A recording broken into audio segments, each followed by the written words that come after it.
In this PowerPoint, we're going to talk about storytelling through photography.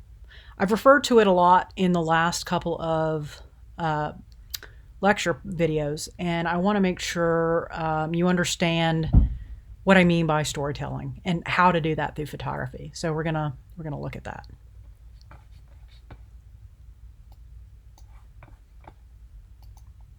Okay. Actually, this was, let's see, I'm sorry. Okay. So for the last lab, you're not required to do that for this class as long as it's online. We had 3 photos that were to be inspired by the short story provided. And so I want to give you an example for a solution of how that lab could have been handled. Okay. So let's use that experience to develop your toolkit. Think about what challenge you completed in the task. What was the story about? How did that translate to photography? So one interpretation, the story is about societal expectations of what women should be. These women were disfigured for not upholding the expectations of their societies. These photos tell that story. Okay, so that's one solution to the lab at the end of the second PowerPoint. Another interpretation, the story is about coming of age of a girl who's trying to be what's expected of her, right? And so in these photos, these girls are growing up too fast because they're trying to be women. They're trying to fit those societal expectations of what a woman should be.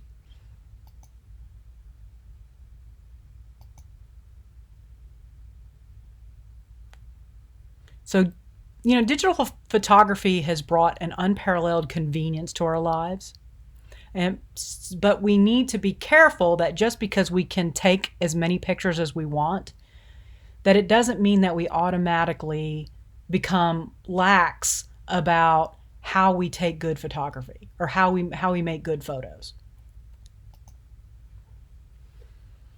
A powerful image will stimulate engage and stimulate our hearts and our minds.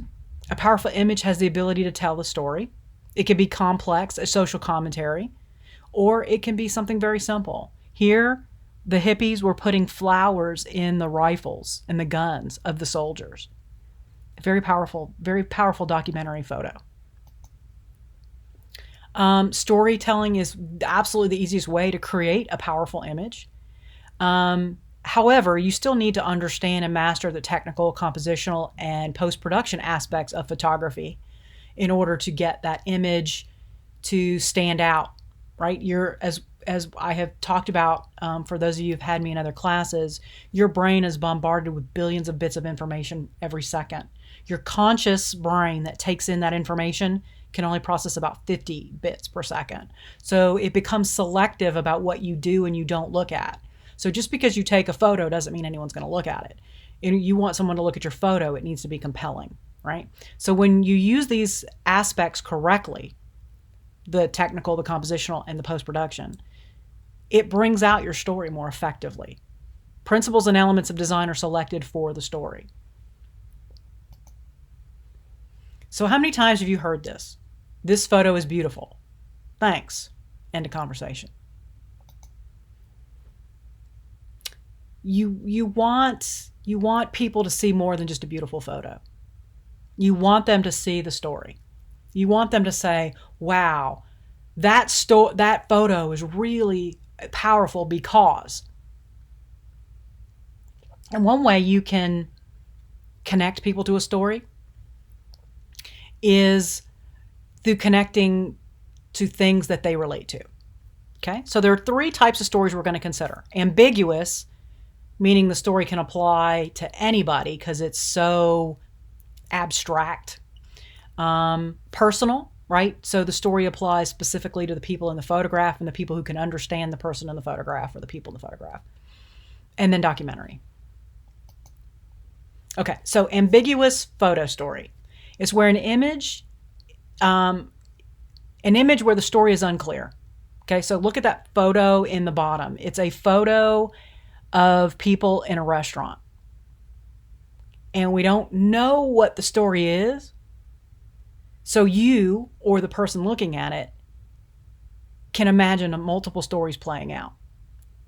So as a result, the fact that anyone can look at this and tell a different story and multiple people, and one person can tell multiple stories every time, the photograph will never get old.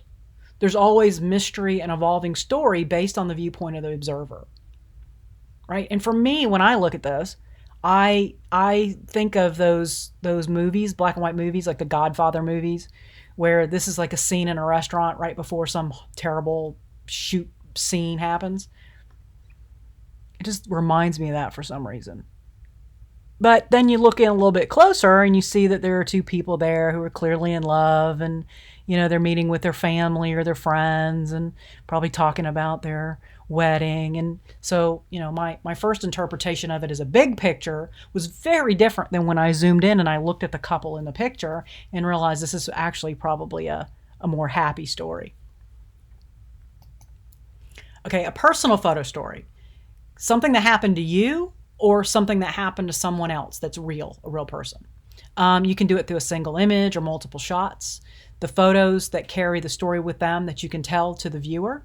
And it should also be technically and aesthetically pleasing, just like any photo you take. So documentary refers to a photograph that chronicles significant and historical events. This is, you may have seen this before. This young man was part of a protest in Tiananmen Square, and the government wheeled out the tanks to stop it. And he went and stood in front of the tanks that were progressing. And somebody interviewed him, and he said he was terrified. He didn't know if they were just going to run him over. He didn't know what they were going to do. But they didn't. They stopped. And in that moment, it got them to think about what they were heading to do, which was to shoot at protesters. And he stopped the massacre just with his bravery. And so there are multiple photos that people took of this, and they just happen to be in the right place at the right time. But it's a very, very powerful documentary photo because of the story behind it. And then we usually refer to this as photojournalism.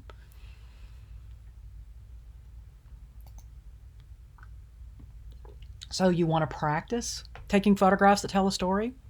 Take 2 different photographs from 2 different angles, and then ask yourself, do they tell the same story? How might that photo give a different impression based on the different perspective? This is the Parthenon in Greece, and one is a close-up shot, and the other one obviously is from a distance, and they're very different, right?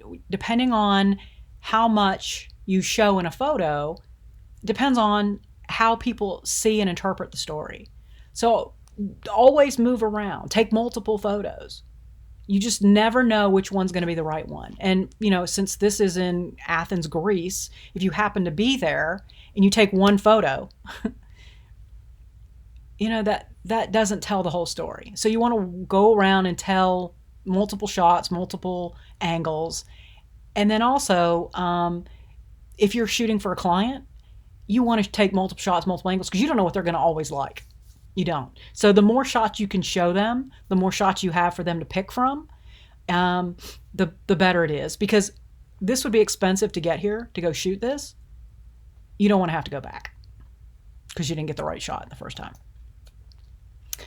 Take the exact same photograph at a different day or year. How does this affect the story? So you see the series of images over there are shot at different times of the year. I'm guessing spring morning. Well, wait a minute. The tree in the first one it's either spring or fall. It's hard to tell. But it's in the morning. The next one is in fog. The next one is at sunset. And the last one is definitely winter on an overcast day. And you see how different each one of those photos is.